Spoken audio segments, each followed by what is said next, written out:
So the closed interval method is a way to put all these things together to find absolute extrema for a function on a closed interval. So to find the absolute extrema, we're going to first find the critical numbers of f in the open interval. Assuming that we're trying to find the absolute max and min on a closed interval AB, we're going to find the critical numbers on the corresponding open interval. Then we're going to evaluate the function at the endpoints, because remember, absolute max or mins can occur at the endpoints, unlike local max and mins. And then we'll compare all these values that we found in steps 1 and 2 and determine the absolute max and the absolute min. Now let's look at some examples putting all these things together. So we want to use this graph to state the absolute and local maximum and minimum values. Let's look at where this function is changing direction and the endpoints before we classify anything. So notice that it's changing direction at 1, at 2, and at 4. And it's also changing direction here at 5. So these, and then the endpoints we need to look at as candidates for absolute. The absolute maximum is kind of easy to see. It's occurring here at f of 4 equals 5. That's the highest point on the graph. There's no magic there. So now what about the absolute minimum? Well, let's look at the endpoints as well as these internal points. So there are points on the graph lower than these points on this piece of the function. But since this is an open interval, this endpoint's not included, so that is not an absolute minimum. So there is no absolute minimum here for this function.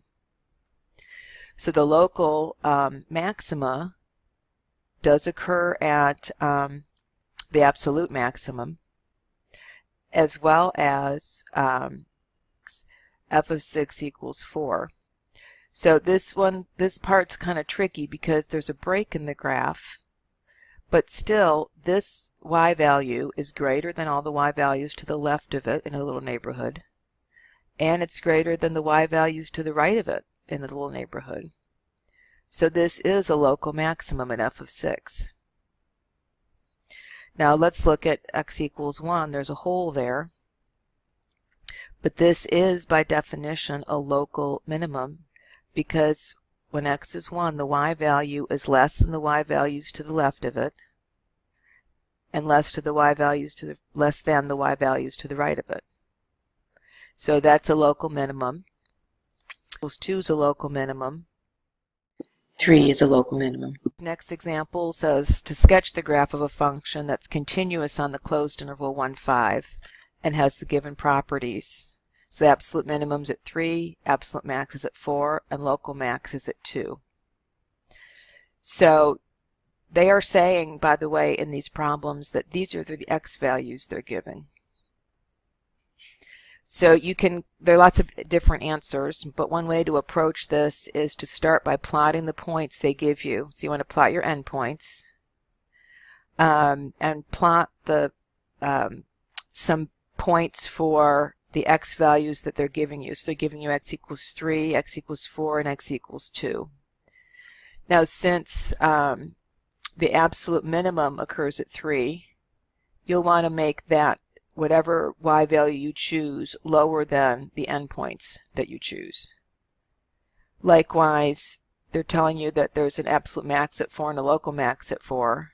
So the points you choose at 2 and 4, the y value should be greater than the endpoints as well. And just make sure that absolute max's y value is greater than the local max's y value. So here's one example.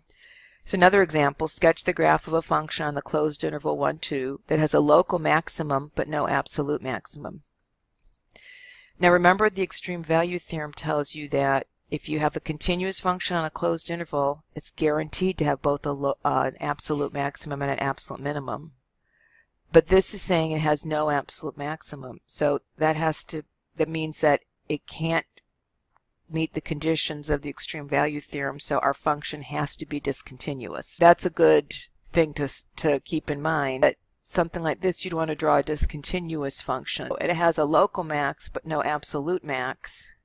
So here would be a local max, this part of the parabola, this vertex. And if I make this endpoint open for this piece of the function, since it's not an absolute maximum because it's not included in the interval. It's an open endpoint. In our next example, we're supposed to sketch the graph of a function and find the local and absolute max and mins. So here we're x equals 1 over x on this open interval from x equals 1 to 3. So that's hyperbola. It's going to go up, you know, in the y-axis and along the x-axis, but it's just this little piece of it. And since it's an open interval, it doesn't have an absolute maximum because notice again this function is decreasing. So it's decreasing, strictly decreasing here. The left endpoint would be the absolute maximum if it were closed, but it's not. And likewise, it doesn't have an absolute minimum because this endpoint's not closed. It doesn't have any local extrema either because those would occur, you know, not at the endpoint, somewhere internally, and those would occur where it's changing directions. And this is, since it's constantly decreasing, it's not changing direction. So this doesn't have any.